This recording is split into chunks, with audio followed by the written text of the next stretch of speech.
Okay. What is your big takeaway from this episode?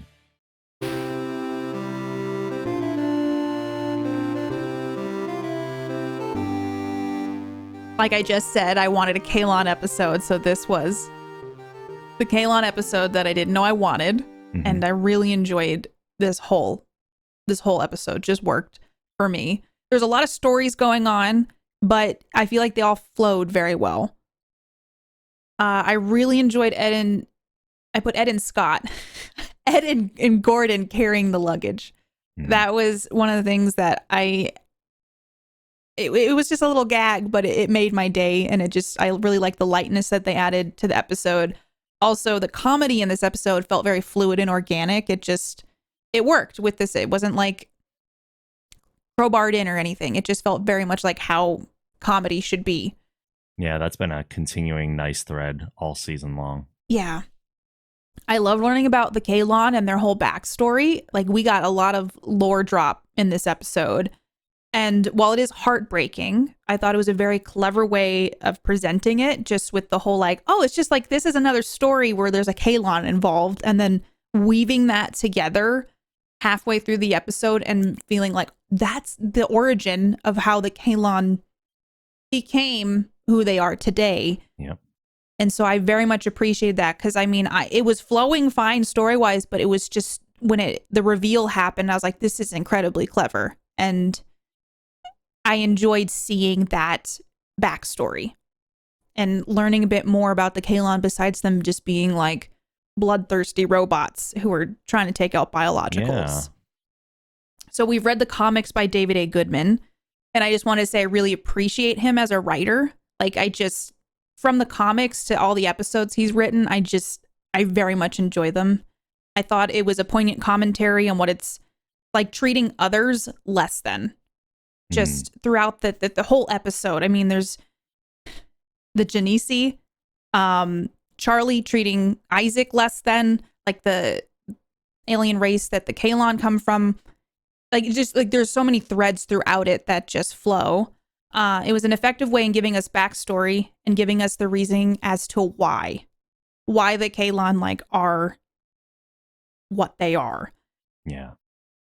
So the why is a logical path. But I believe that the Kalon as a whole have a shred of emotional choice in it as well. As far as taking out all biologicals, some like revenge thing. Yeah. And revenge, and that's an emotion. It's based out of fear. Fear is like, I have so many theories about the Kalon and how there's something more to them, because then as we're watching this episode, seeing K1 becoming more sentient, there's something about that is just not robotic.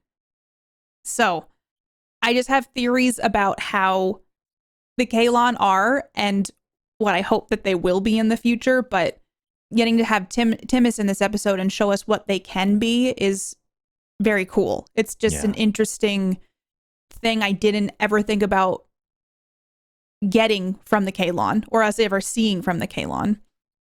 I teared up quite a few times in this episode. I loved that it asked the question of what makes us human.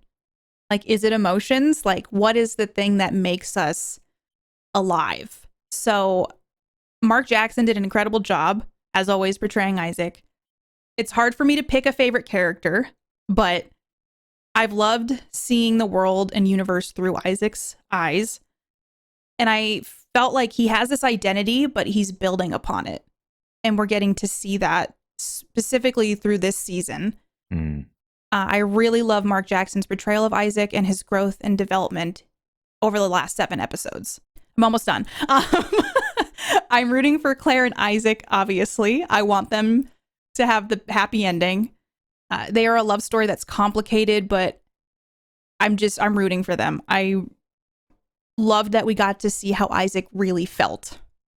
And it confirmed that underlying thing that I think we all know, like, Isaac really loves Claire. And then when he said that, I just like melted, because it's all Claire wants to hear, and it was all I wanted to hear for Claire. So that whole scene when they're in the simulator and She's wearing the pretty dress that Isaac picked out for, and we get to see Isaac in this new light. It was beautiful, and then also devastating when that switch flipped.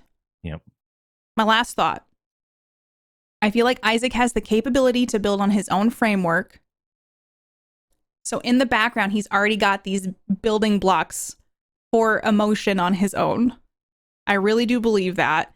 And that he's already evolving, kind of like how Timus had this upgrade, but Isaac's already arriving to some of those thoughts without the help of an emotional upgrade. So I think it's just a slower evolution. And I think that he has the ability to evolve, to have emotions without rewiring. And I just feel like he will get there eventually on his own. And that whole sequence, the reason I feel that way is when Timus and Isaac are having that first conversation. It's like I arrived at it after my upgrade and Isaac arrived on it on his own. So I'm just very much convinced that Isaac is evolving. And I think he will get to those emotions eventually without the aid of needing his memory wiped or getting a wiring upgrade. Those are my thoughts, which were a lot more than I thought I was going to have. But Rob, what is your takeaway? It's interesting. There are some things that definitely fall in line with some of the things that you mentioned on mine as well. Of course, this was a great episode. I really enjoyed it. Was it your favorite episode? Does it take the place of Tale of Two Topaz? Because as soon as I saw this, I was like, this is going to be Katie's favorite. I've been struggling with that since I watched it. I feel like A Tale of Two Topaz and this episode are tied at the moment. Yeah. You can't just give me these wonderful shows and then have me pick. But I really feel like they're both so different in the stories that they tell. I mean, I Tale of Two Topaz is incredible. I do feel like this episode is kind of right on par with that, though. So I think I have two favorites now. Okay. You are allowed to do that. I have two favorites. But yeah, I really love this episode. I didn't care a whole lot about the outcome of the Genesi negotiations. Like if they just decided to peace out, I don't think I would have cared that much. But it did create a really fun situation for the start of the episode with everyone switching roles and stuff. I really enjoyed that. Mm-hmm. I really like that this episode fleshed out the Kalon more. Because if there's anything that I dislike in a show or a movie, it's a dull or boring antagonist. And I never felt the Kalon to be dull or boring, but in giving them this gray area that they talk about and showing more of their motivation and instilling some sympathy in us for what they had to go through that led them to the point of where they are now. That is something that makes an antagonist that much more interesting. And I feel like when we see them again, it will be in that new context. We'll still be afraid, we'll still fear, and we'll still probably want to destroy them for what they're trying to do to us, but we have a new layer, and I think that's great. It also brings back into question what Isaac's emotional status is. We see what Isaac is like with emotions, and it is so different than the Isaac we've always known. It makes me think, on one level, that even when we thought he had them, he really didn't, and we were just projecting. I disagree. However. Okay. You know I love my howevers. Mm-hmm. As this episode states, Isaac is of a different construction than Timus. So who's to say his emotional potential is the same? Perhaps, almost exactly like you said, Isaac's emotional reality is that he is evolving differently. And left on his own, maybe he is slowly evolving some form of emotions of his own. Yes. Without the procedure. So this episode does not definitively say one way or the other. And again, I kind of like that. At its core, though, I think this episode is about what you're willing to change or sacrifice for someone else, and when that's an appropriate thing to ask for. So in the Isaac story, that's very evident as we learn how much Isaac is willing to sacrifice for Claire after she asks for it and after he learns how happy it makes her. On the Genesi side of things, we see what lengths the crew is willing to go to establish an initial relationship, even though that probably wasn't the kind of change they should have been making. But in both storylines, they are making a change to try and get the favor of the other party. You could even argue in the family situation that K1 was kind of advocating for himself, like in a very reaching way, but like that he was like, hey, I'm asking for what I kind of need. And then that's their response. Oh, yeah. So it's a thread that really runs through the whole episode. And I thought it was integrated very, very well, because we did talk fairly recently about an A story and a B story that didn't really seem to line up with each other.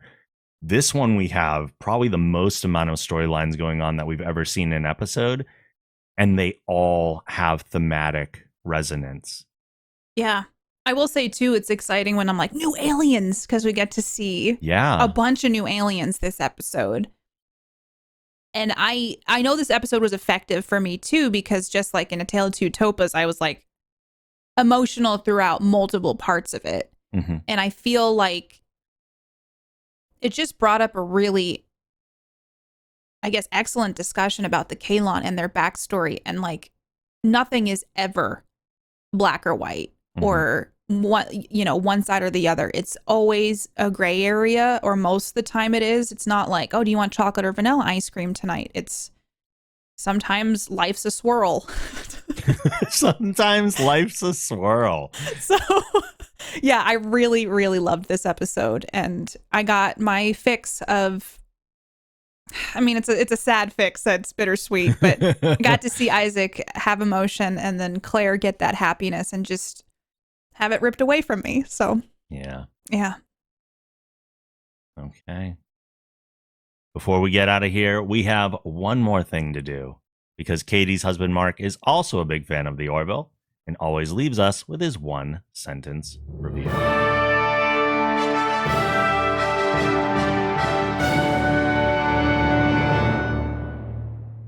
And John would do anything for love. That's it. That's the review. Hey, thank you so much for watching. This is just a segment of the full podcast that Rob and I do. So if you want to hear more of our thoughts and full episode discussions, go to thegeekgeneration.com/quantum drive.